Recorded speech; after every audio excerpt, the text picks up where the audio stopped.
Aujourd'hui, nous allons parler de l'IP et de l'Internet. Pour ceux qui ont vu le numéro 10 de Tips, nous avions abordé rapidement l'IP pour expliquer quelques services réseau. Aujourd'hui, nous allons aller un peu plus loin et pour cela, nous allons faire un bref retour en arrière au début des années 1970. À cette époque, nous sommes au début d'Internet. Son véritable début est souvent source de controverses. Les gens se disputent, les gens se battent, les villages...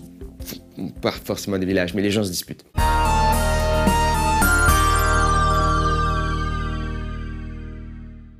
Ce qui est sûr, c'est que deux projets ont été précurseurs dans son développement, à savoir le projet ARPANET aux États-Unis et le projet Cyclade en France dans les années 1968 à 72. Mais comme l'IP et Internet, c'est quelque chose de complexe, je vais appeler le cerveau de cette émission. Une fois n'est pas coutume, mesdames et messieurs, vous allez voir le visage de l'homme qui sait les choses.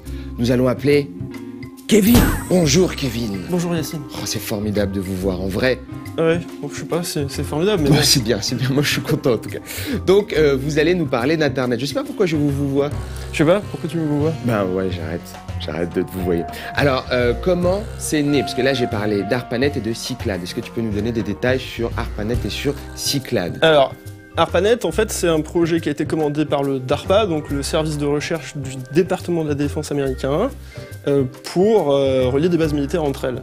Et ils ont bossé en collaboration avec plusieurs universités américaines pour aussi donc en faire un réseau pour connecter toutes les universités entre elles. Il n'y avait pas beaucoup de jeux. À l'époque, l'informatique, c'était beaucoup de terminaux avec du texte, c'était pas très funky. Et on avait Cyclade.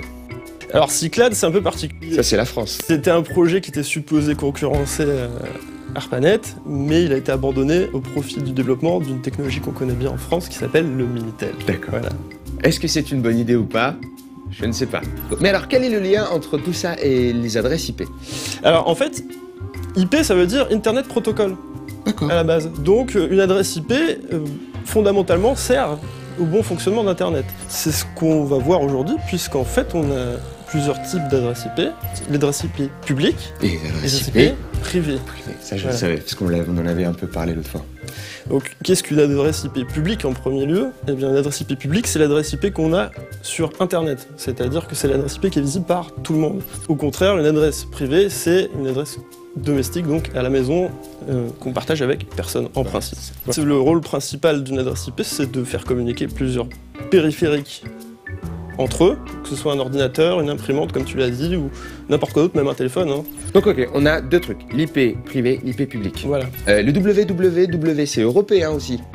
Alors le World Wide Web, oui, c'est européen, ça a été inventé dans les années 80 au CERN par un monsieur qui s'appelle Tim Berners-Lee, pour échanger des informations entre êtres humains de manière standard, c'est-à-dire en lisant des choses, par exemple. Formidable. Une fois qu'on a compris comment est né l'IP, c'est-à-dire pour échanger entre les machines et à quoi ça sert, l'intérieur de ce chiffre a une sorte de signification. On est d'accord?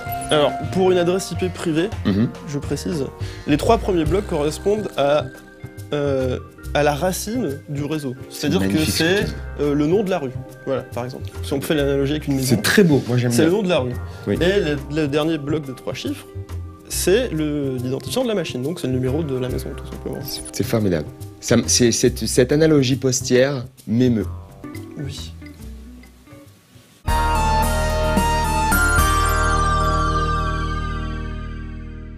Alors on a vu à quoi ça servait, c'est-à-dire qu'il y avait des adresses privées, des adresses publiques qui permettent à toutes les machines de communiquer entre elles, mais après on ne sait pas comment vraiment ça fonctionne. Éclaire-nous, oh mec qui connaît des trucs. Alors en fait c'est très simple, soit l'adresse IP est définie de manière manuelle par l'utilisateur de la machine. Comme moi je le fais souvent parce que je suis calé, voilà, souvent donc, je l'ai pour faire simple, c'est 4 séries de 3 chiffres qui vont de 0 à 255, mais ça c'est pas important, c'est trop compliqué. Moi j'aurais bien aimé qu'on développe. Bah en gros... Non, ça va, c'est une blague. Voilà. Soit manuel, défini par l'utilisateur, soit dynamique, défini par un serveur. En l'occurrence un serveur DHCP, c'est ce qu'on a vu dans les services réseau à la maison la dernière fois. Est-ce que c'est possible que automatiquement le truc ait envoyé une adresse avec que des 6, genre l'enfer? Est-ce que ce serait genre l'IP du diable, un truc comme ça? C'est possible, mais dans les faits, dans un réseau domestique, il n'y a qu'un certain l'intervalle d'adresse qui est fourni. Et il y en a certaines qu'on n'a pas. On n'a pas accès à tout en fait. Vous voyez, avec des questions stupides des fois, on a des réponses intelligentes. C'est pas forcément pertinent d'avoir accès à tout, puisque dans un environnement domestique, on n'a pas nécessairement besoin d'avoir 4 milliards d'adresses. Moi j'ai peut-être 4 milliards d'objets. Non, ok, c'est faux. Ouais. J'en ai pas 4. Tout ce qu'on a besoin de savoir, c'est que donc elle est composée de 4 blocs de 3 chiffres, et en fait, cette adresse IP est unique par machine. Mais elle peut changer de manière dynamique, c'est ce qu'on disait tout à l'heure. Oui, parce qu'il y a des délais. Et oui, parce qu'en fait, elle n'est pas... Si elle est rentrée manuellement, elle est persistante, elle bougera, elle changera jamais. Par contre, si elle est rentrée de manière dynamique, par le serveur DHCP, il faut renouveler l'adresse de temps en temps pour libérer celle qu'on appelle un bail. Ce qu'on appelle un bail. C'est comme des habitants d'une maison. Voilà, on change. Précisément. Quand on loue. Voilà. Quand quelqu'un s'en va, il faut libérer l'adresse, on fait de la place pour que quelqu'un d'autre puisse le prendre. Je crois que j'ai compris. Donc ça permet en gros d'avoir toujours une adresse de disponible pour une nouvelle machine qui viendrait s'installer sur le réseau. Donc on laisse le truc comme ça ou il va falloir changer les choses bientôt?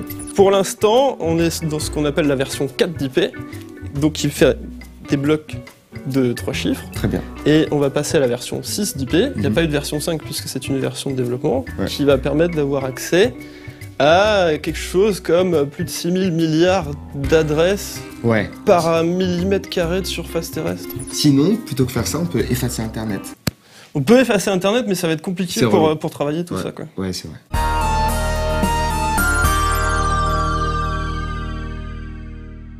Bah, merci beaucoup, Kevin. Je crois que j'ai tout compris. Je crois. Je vais faire une rédaction sur du papier et je vais vous l'envoyer à la production. C'était Tips. Et c'était tout. Bravo. Waouh. Il suit sa propre émission.